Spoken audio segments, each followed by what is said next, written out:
tuned because you know Reec is going to have one of your favorite stars with him today. Stay tuned. That's right, man. Not to disappoint. You know, it's Friday, baby. Right back live on Reec Radio, man. Shout out to everybody tuning in with CNVA 107.5 up in Charlotte. Shout out my boy Potty Ali with the gang. We in Michigan, Indiana, and Miami. Stand up. And shout out to 103.1. We up in Huntsville, too. Let's go ahead and get to it. I don't want to hold this man up at all because his phone about to start blowing up. He got everybody calling him from all over the place about everything to deal with entertainment, man. And first and foremost, he's actually a personal friend of mine, man. I got to hit the hype bell for my brother from another, Vincent Searcy in the building. Crown World Ent. What's up, big dog? What's up, bro? What's up? Man, listen, I'm going to just tell you like this. I was trying to follow your footsteps coming up. You know what I mean? Like, for those that don't know, you know, he's a hell of a businessman. This guy, you know, he's connected to dots. You connected to probably everything moving in and out of Atlanta, LA, or New York. You know what I'm saying? I know that. We got to talk about all that. But before all of that, he was a shooter, baby. This man could fill it up. He used to get 30, 40 a game. You know what I'm saying? So coming here to Atlanta and, you know, going to the college that you had just left, you know what I mean, and playing for the same coach, it was an honor to me that y'all used to come back and hoop with us. Absolutely. You know what I'm saying? And me getting on the court and seeing how y'all played, it just motivated me to do better. Then you was a shooter, so I was a shooter. I was like, man, we was like kind of the same build. How you was a little taller than me, but you know what I'm saying, we had similar games. And I was just like, bro, damn, if he could do all that and go to these other schools and turn up, I know I could do it. So you motivated me, you know what I'm saying? So I just got to say I appreciate that. You know what I mean? Man, appreciate you, man. Yeah, and you was real. You was so cool. You used to give me hella tips. Like, you just give me tips, you know what I'm saying? I was like, they ain't even asked for nothing. He just, like, took me on his wing for a whole summer. So that was dope, bro. So thank you. I had some OGs that did the same for me, so I had to pay it back. Absolutely, man. So I appreciate that. So that's just me, you know what I'm saying, sharing with y'all how we, you know, got to know each other and stuff like that. And then fast forward, when we started doing entertainment, I was like, you know, we wanted to do this big celebrity game. You know what I'm saying? This was years ago, big celebrity game. And my pops was like, you know, let's find some celebrities and stuff like that and find some entertainment for halftime. And I knew you was dealing with entertainment, so I hit you up. And once again, you was just like, man, just pull up on me at the house and we could chop it up. Man, I got there. You was like, man, I got this kid. He about 10 years old. He like the next Michael Jackson. He could dance. He could sing. He could act. He could do all this stuff. You was like, man, you know, let's let him perform at halftime. And I was like, cool, that's cool. You know what I mean? Little did I know, who is it? Jacob Lattimore. That's crazy, bro. Man, how is it? You coming to this game? We just talked a little bit offline. You had 3 names as children actors, and all 3 of them have gone on to do some major things, man. Did you just born with this eye for talent, man? What was going on? Honestly, man, it was all God. Because actually, I only was concerned about playing basketball. That's it. Mm-hmm. And my last year of basketball, one of my teammates was like, "It's a guy from my hometown, Milwaukee, that needs some help." You know what I'm saying? And he called 2 rappers. They rapped for me over the phone. One was this guy named Bree Love, and the other one happened to be Rico Love. And when he rapped over the phone, I'm like, this dude dope, and he a star. I flew him to Atlanta that same weekend, and we started working from there. That was my introduction to the music. Man, come on, hold on, man. Whose introduction is Rico Love over the phone? That's crazy. A major hit maker. Crazy because I missed college. You know, this was back in the day, so this was payphone. Yeah, payphone. Yeah, that's what I'm saying. And long distance. And I was like, something special about this kid. I flew him to Atlanta.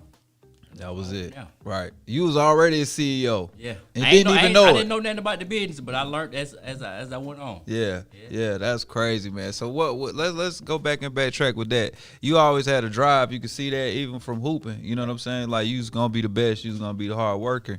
And then coming into the music industry, was it anybody that you may have known in the industry just for being here that you was able to call on? Or it was just touch and go? It was touch and go. I didn't have no real relationships. I mean, I know a lot of people just from Atlanta. So, you know, I would say the best thing for me, a lot of people, when they get into business, you know, they have to work their way to the top, which we had to put in the work. But we had our introduction in the music business with Usher. So our first deal with Rico was with Usher. So, and this is doing the Confessions album. He was the biggest artist in the world back then. World. So, you know, the relationships I built with that was just priceless. And I kept those relationships. So, you know, which enabled me to be at the place that I'm at now. Yeah, that's so dope, bro. And I know from your energy and personality, it would have been an easy fix. Like, I think that the best CEOs are relationship makers. Absolutely, 100%. Yeah, and I could definitely see that, man. So you get Rico down here. How did y'all get that deal with Usher? Did y'all go to like a showcase or something? Showcase. Showcase. Yep, he had a showcase. He had probably like 20 artists. And from that showcase, he ended up signing the mic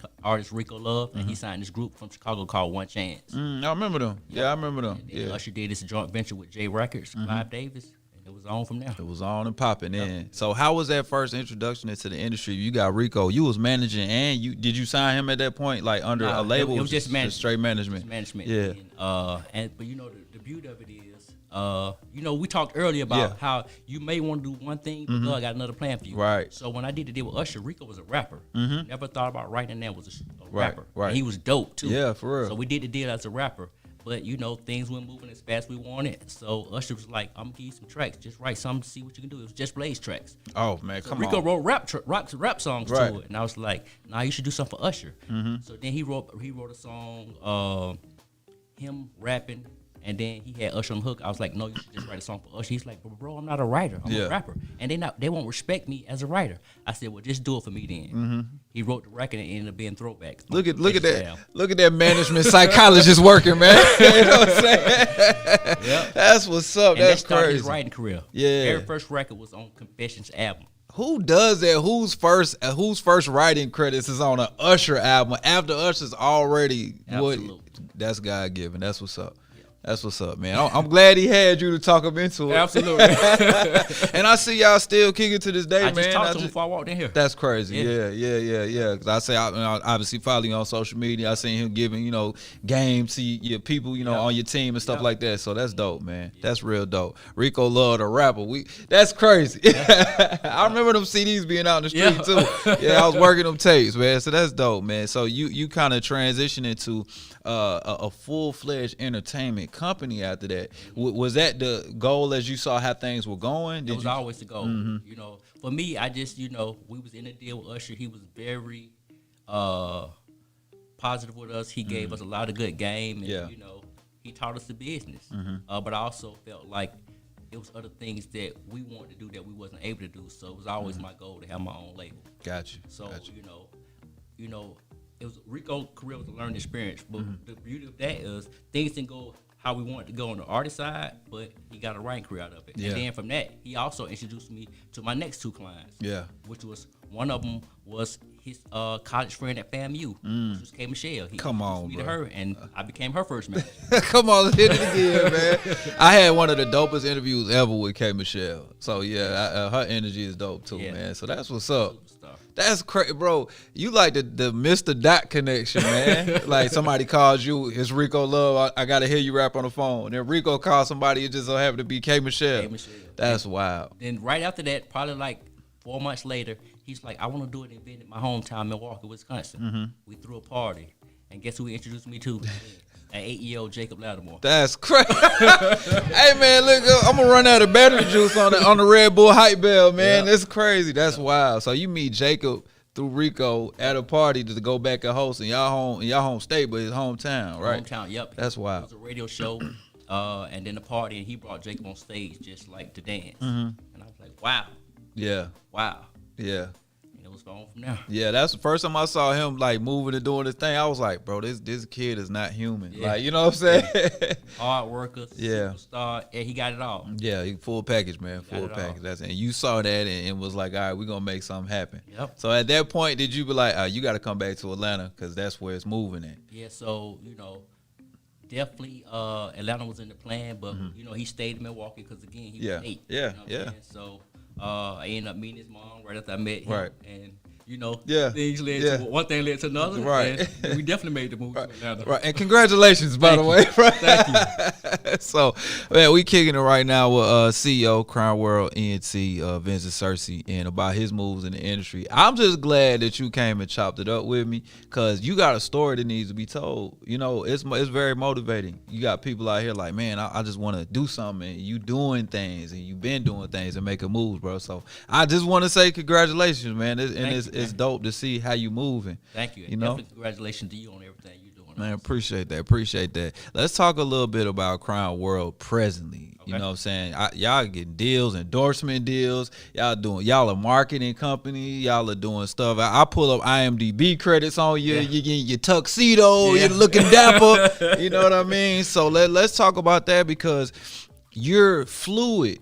I just saw that with Rico. He came as a rapper. Now he's one of the biggest writers ever to touch, the entertainment industry in this last couple of decades, right? Mm-hmm. Jacob the same way. He come in, he's an artist, but now we more so know him as an actor. Like, he's got movies with Will Smith. Absolutely. You know what I mean? So let's talk about that, like being fluid in the industry, one, but let's also just talk about like what is Crown World Ent right now? Gotcha. So my whole career, I never just wanted to be known as one thing, you know what I'm saying? Plus, I got ADD, so I got to do a whole bunch of different things. Right, we're in the same club. Yeah, so we're in the era of music where it's 360, so which means everything in the entertainment space. So I never just want to be known as a record label or a manager. Like, so I want to be known as all things entertainment. So that's what Crown World is. That makes sense. All things entertainment. So from music to TV and film to touring to endorsements to anything that's entertainment.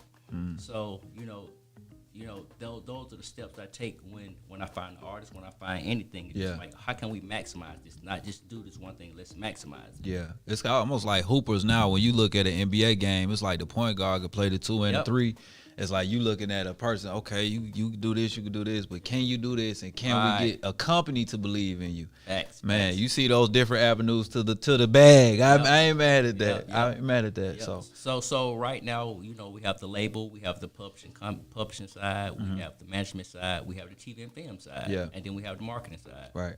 So we're doing everything entertainment. Yeah, and it kind of works in the circle. Yeah, but my passion is catalog acquisitions. Okay, let's talk about that. What does that mean to people? So if you think about just like all of the legendary writers and producers that wrote these big records, like in the 80s, the 90s, the 2000s, like, so they have a catalog, which is the old music that came out. They still consistently make it money off of every year. So right now it's a hot time for catalog sales. So I sell their back catalog for them and give them a high multiple. A multiple means, so say for instance your catalog earning $100,000 per year. Right. I would get you a multiple on it, which would be a 10 or 15 or whatever, and you get that check right now up front. So and a lot of people be like, why would I sell my catalog? I need to keep this for my kids and this and that. Well, if you know the business, the publishing catalogs come back to you in 35 years anyway. So you can't use that excuse because it's going to come back to your kids. So they still got it. Right. So also, people got to understand that your catalog don't go up in earnings every year. It goes down. Yeah. So unless you get some crazy sync or something like that, right? But other than that, it goes down. So, but with a catalog sale, they're giving you a multiple based on what it's earning right now currently times 10 the years. And that's when it runs out. So let's say I got a catalog from whoever and they're averaging $1,000 a year. They're going to do a 10-year deal, $10,000.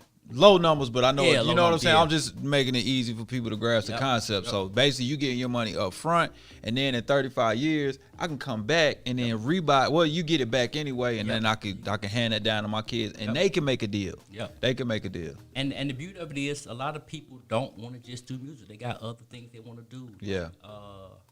A couple of people that we was dealing with, they bought studios, they bought subdivisions, they bought hotels, businesses. They want to put their focus on other things. So then you got liquid to be able to do other things that you want to do outside of just music. Right, especially if you got a hit like the Temptations or something. You know what I'm saying? Absolutely. And they catalog doing 90, 100,000 a year. You get that liquid up front, and you can make some moves. Absolutely. I ain't mad. So it's a great time. It's almost like at certain times the real estate market is high. Right now, catalog acquisition is high. Everybody want to be in that space. Yeah, I can see why with like verses and stuff like that coming up, and people are going back and digging back into these artists, and it's giving them more revenue. Yeah, that makes plenty of sense, bro. How you get into that? A mentor of mine, he unfortunately passed away a couple of years ago. I had brought him in. He was managing Jacob with Jacob Lattimore, so he was the co-manager, and I used to wonder like, what is he doing different I'm doing? Because his money different. I wouldn't count his money, but I know he was able to do stuff. I'm like, he doing something different. So I asked him, and he was like, he's doing catalog acquisition. At the time, he was doing Smokey Robinson and Lionel Richie and Marvin Gaye. He was doing those catalogs. His money was different. Yeah, his money was different. But the beauty of it, again, is he liked me so much, he should always let me in and listen to all his calls with the clients, with the lawyers, the business managers. So I learned the business from him. And you was able to pick it up. So I told you to do sharp as the tech, bro. I was always like gravitated towards you. I was like, man, he different. I'm gonna be like him, be around him. You know what I mean? But that's dope, man, that you was able to see that and then start making it happen. That's and real the beauty hard. of it is now, so it's a lot of people that do, not black, but it's a lot of people that do catalog acquisitions, and humbly saying that nobody touched me when it comes to catalog acquisitions. That's great. So, because most people go to the regular people like the Universals, the Sony TVs, the Warner Chappells, the Reservoirs. I don't go to none of them. I go to all hedge funds. So, which means my people are paying a way higher multiple than what you pay. So nobody can beat me for when it comes to getting the best multiple. Yeah, because you're going to people that understand business to do business. Absolutely. You're not going to the label that already shortchanged the artist. I get it. Exactly. Yeah, that's great. That's a good way to do it. That's a great way to do it. I hope y'all listening today, man. Y'all getting gold when the book coming out. So that's dope. So, and then on top of when you doing these catalog acquisitions and you'll be able to get into different rooms, I'm sure that with people that doing hedge funds, they also are connected to different corporations. And that works in hand with doing endorsements for your artists and clients. So yeah, I see how you washing hands and washing. So with these same people that I'm doing catalog acquisitions with, those are all the same people I go to when.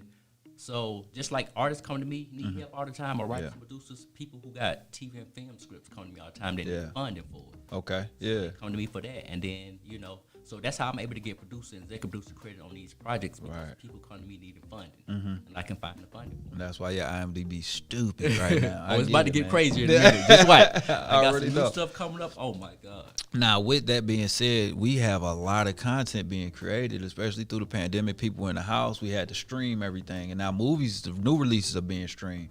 How does that open the world up for you? Well, honestly, I'll tell people all the time, during the pandemic was the best time in the world for me because, a lot of the artists and writers producers couldn't do nothing. They had to sit in the house, so they wasn't able to make money, so they wanted to sell their catalog. That's who they called. They all called me. So I made more money, unfortunate situation of the pandemic, but I made more money during the pandemic than I did before or after. That's crazy. Let me hit that. Bandemic Searcy in the building. So you was also able to help these artists make money, though. So you helping them feed their families at the same time, just sitting in the house. And that's why my business is kind of on a cruise control. So, like, even when it comes to artists, catalogs, I never had to go out and try to find an artist or writer. I never went out to find that. That's everything always came to me, word of mouth referrals. Because once you get one artist, a major artist, a big check, he's gonna tell his homies. Absolutely. Yeah, and it's a word, and you do good business. Absolutely. So that's always gonna bring it back. Yeah. Atlanta is a place where not everybody does good business. Facts. You know what I mean? So to have somebody like this in the building, it's good to get these keys and get these gems from you, man. I appreciate that. I appreciate you sharing, bro. Man, let's talk about a little bit about that too, because with so much stuff being produced, we just talked, off camera once again about you had 3 people that came up with you or that you were connected to, and they are all in viral and very popular TV shows right now on do you help with cutting these deals too? Sometimes I do, and sometimes it just, they all have great agents. Yeah. So that's pretty much the agent's job. But however I can help with some of the projects come across me. Yeah. There it is. Good. But a lot of the bigger projects that they're in, the agents help them with that. Yeah, that's what's up. But I'm sure you'll be able to like pinpoint if they on some BS or not with it. Yeah, because you know the game. 100%. Know the game. That's what's up, man. We hear some of these stories like Summer Walker's thing just broke, and she was saying that she only gets 15 cents an album. They gave her $85,000, I think, for her publishing or something. And I'm looking at the numbers and the streams, and I'm like, it's no way. There's no way that her representation should let her sign that deal. But I also understand that most artists' first deal are terrible. That's just the game. You know what I mean? And you learn and you grow. Her coming out of that, what would you kind of point a person like that to do? You know what I'm saying? As far as publishing and looking for in a deal when they are already a hot or established artist. I mean, I tell people all the time, this been going on. This ain't just right. It's been bad deals. So I just tell people just make sure you got the right representation to look over your contract. Because at the end of the day, when things happen, everybody always want to blame the manager, the labels, this and that. But you signed the agreement. Not saying that they should have gave you a bad contract. No. But you still are an adult and you have a lawyer. Yeah. That's their job to look over and make sure that you got the best deal possible. Right. And y'all some kind of way agreed to, like, this makes sense for us, and signed it. And Right. then when things don't work out the way you want it, now you point the finger. Right. Again, as an adult, you agreed to do it. This You is true. signed it. Yeah. So it's just like, I think everybody got to hold themselves accountable for what happened. Yeah. You know?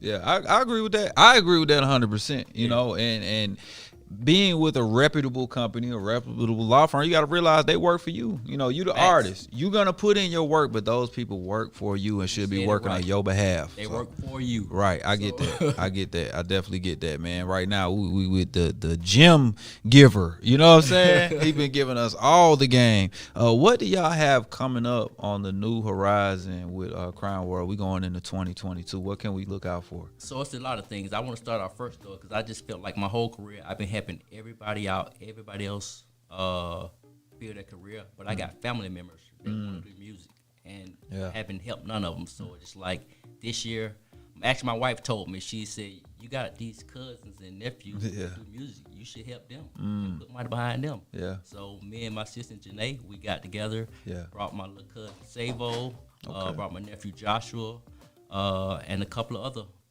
my nephews to the office. So we're gonna put out a record on them top of the year. Dope. They got to give me something dope though. Like I ain't gonna put anything. You got the name. You got, you know what I'm saying? I said you got 2 months to bring me one dope record. Okay. You know what I'm saying? If you can't do that in 2 months, then you shouldn't be doing this anymore. No, sir. Don't have folks out here walking for cheesecake now. You know what I'm saying? Right, just give me one dope record, and I'm gonna put the resources and everything behind it and push it for real. So Yeah. like that's what I'm excited about. I'm helping my family. That's this time dope. around. But that's what it's about, to put yourself in a position. You put in the work, and you should be able to put yourself in a position now to help out people that can work and have that talent. So that's what's up, man. That's everybody's dream right there. That's dope. So that's I'm still doing the catalog acquisition, and I got some TV and film projects that I'm working on. I really can't speak about all of them. Okay. Because I'm getting my paperwork together on it.